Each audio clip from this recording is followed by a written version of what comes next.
DarkSide est un groupe de hackers basé en Europe de l'Est. Ils cibleraient leurs victimes uniquement à l'aide de ransomware ou rançon logiciel en français. On pense qu'ils sont à l'origine de la cyberattaque de Colonial Pipeline ainsi que de la récente attaque contre Toshiba, mais on y revient plus tard dans la vidéo. Le code du ransomware utilisé par DarkSide ressemble au ransomware utilisé par Revil, un autre groupe de hackers. J'ai fait une vidéo sur ce groupe, tu peux aller la voir si ça t'intéresse. Il est intéressant de noter que DarkSide évite certaines cibles en vérifiant les paramètres de langue de l'ordinateur attaqué. Par exemple, si la langue syrienne est détectée, le logiciel malveillant ne s'exécutera pas. Mais on peut aussi citer la Russie, l'Ukraine, la Biélorussie, le Tadjik, l'Arménie. On se rend vite compte que ces hackers basés en Europe de l'Est ne souhaitent tout simplement pas s'attirer des ennuis des pays où ils sont eux-mêmes basés. DarkSide exclut également les ordinateurs appartenant aux centres de santé, aux écoles et aux organisations à but non lucratif. Parmi les pays observés par McAfee, un logiciel antivirus, les pays les plus touchés par les attaques de DarkSide sont Israël, la Malaisie, la Belgique, le Chili, l'Italie, la Turquie et l'Autriche. Voici ce que fait ce ransomware une fois installé. En premier, il chiffre votre ordinateur, c'est le principe de ce type de virus. Il laissera un fichier texte nommé README, lisez-moi en français, qui invite l'utilisateur infecté à accéder à un site avec Tor. Ce site vous demande par la suite d'effectuer un paiement en utilisant Bitcoin ou Monero. DarkSide a une manière différente de fonctionner. Ils utilisent des hackers intermédiaires. On pourrait aussi les appeler des affiliés. Alors concrètement, ils accordent à ces affiliés l'accès au ransomware développé par eux-mêmes et ces affiliés se chargent de propager le ransomware. Ils donnent en contrepartie à DarkSide 25% si la rançon est inférieure à 500 000 $ et 10% si la rançon est supérieure à 5 millions de $. Le groupe a été remarqué pour la première fois par la société de cybersécurité Kaspersky.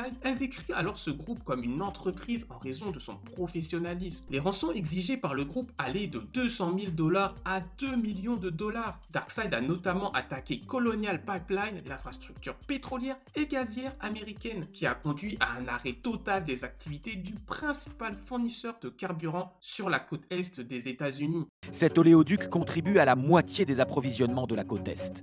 Mais samedi dernier, ces systèmes informatiques ont été la cible d'une attaque venue de l'étranger. La crise est remontée immédiatement à la Maison-Blanche. L'attaque a été décrite comme la pire cyberattaque à ce jour sur les infrastructures américaines. DarkSide a extorqué avec succès 75 bitcoins, près de 5 millions de $ à l'époque, à Colonial Pipeline. Les responsables américains enquêtent encore pour savoir si l'attaque était purement criminelle ou si elle a lieu avec la participation d'un gouvernement. Suite à cette attaque, DarkSide a publié une déclaration affirmant que nous sommes apolitiques, nous ne participons à aucune politique. Notre objectif est de gagner de l'argent. En mai 2021, le FBI a publié une alerte demandant aux propriétaires et exploitants d'infrastructures critiques de prendre toutes les mesures nécessaires pour réduire leur vulnérabilité au ransomware. Puis ce fut au tour de CompuCom, une société qui fournit des services informatiques. Cette attaque a coûté 20 millions de $ à l'entreprise. Peu de temps après, l'entreprise Canadian Discount Car, une entreprise de location de voitures et de camions discount, se sont vus également chiffrer toute leur infrastructure par le logiciel malveillant. Plus récemment, il y a eu également Toshiba, une multinationale vendant divers produits électroniques. Et pour finir, DarkSide a également réussi son attaque contre la société allemande Brenntag, une société vendant des produits chimiques. La société Elliptic, spécialisée dans la crypto-monnaie, a révélé qu'au total, le groupe a reçu plus de 90 millions de $ de paiement en rançon, soit au moins 47 victimes. Le groupe cherche à se forger une bonne image. Ils ont fait un don d'une partie de leur rançon à des œuvres caritatives. Par exemple, ils ont envoyé 0,88 bitcoin, c'était environ 10 000 $ à l'époque, à Children International, une association qui aide les enfants à se sortir de la pauvreté, puis encore 10 000 $, mais cette fois-ci à The Water Project, une association qui met en place des projets afin d'enrayer le manque d'eau aux communautés africaines. Cependant, Children International a déclaré qu'il ne garderait pas l'argent. Le 14 mai, DarkSide a déclaré qu'en raison de la pression des États-Unis, ils arrêtaient leurs opérations. Ils ferment également leur programme d'affiliation. Les experts en cybersécurité ont averti que l'affirmation de DarkSide d'avoir arrêté leur activité pourrait n'être que simplement une ruse pour détourner l'attention et éventuellement permettre aux gangs de reprendre ses activités sous un nom différent. Il est courant que les réseaux cybercriminels se ferment, se relancent et se renomment. Dites-moi en commentaire si vous connaissiez le gang de cybercriminels DarkSide. Si tu n'es pas déjà abonné, clique dès maintenant sur le bouton s'abonner afin de ne rater aucune de mes prochaines vidéos. Et je te dis à très bientôt. Salut!